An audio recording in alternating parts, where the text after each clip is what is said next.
Kazakhstan के Aktau के पास दुर्घटनाग्रस्त हुए अजरबैजान एयरलाइंस के विमान को लेकर कुछ रिपोर्ट्स में दावा किया जा रहा है कि हो सकता है अजरबैजान एयरलाइंस के विमान को रूस की तरफ से गलती से मार गिराया गया। वहीं इन अटकलों पर क्रेमलिन की तरफ से चेतावनी भी दी गई है।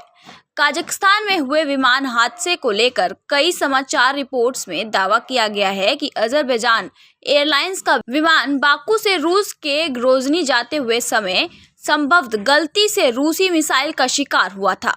बता दें कि इस विमान में सवार 67 लोगों में से 38 लोगों की मौत हो गई है।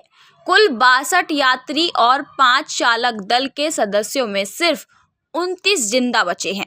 अटकलों पर रूसी सरकार ने दी चेतावनी। वहीं रूसी सरकार क्रेमलिन ने गुरुवार को इस बात पर अटकलें लगाने से आगाह किया है कि अजरबैजान एयरलाइंस का विमान दुर्घटनाग्रस्त होने का क्या कारण हो सकता है।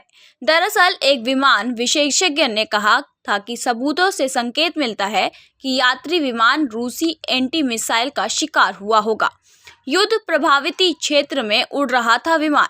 यह भी बताया जा रहा है कि अजरबैजान एयरलाइंस का विमान उस क्षेत्र में उड़ रहा था जहां यूक्रेन के ड्रोन गतिविधि की सूचना मिली थी और गिजनी चेंचाया की राजधानी और कीव के लिए एक प्रमुख लक्ष्य है। वहीं रूसी सैन्य ब्लॉगर ने समाचार एजेंसी एफएफपी को बताया कि विमान के मलबे तस्वीरों में जो छेद देखे गए हैं वे एंटी एयरक्राफ्ट मिसाइल सिस्टम से हुए नुकसान के समान हैं।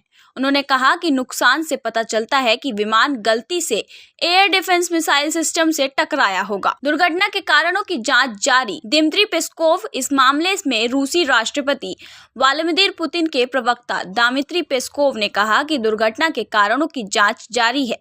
विमान हादसे के जांच के निष्कर्ष पर पहुंचने से पहले कोई भी परिकल्पना करना गलत होगा और हम निश्चित रूप से ऐसा नहीं कर सकते और किसी को भी ऐसा नहीं करना चाहिए।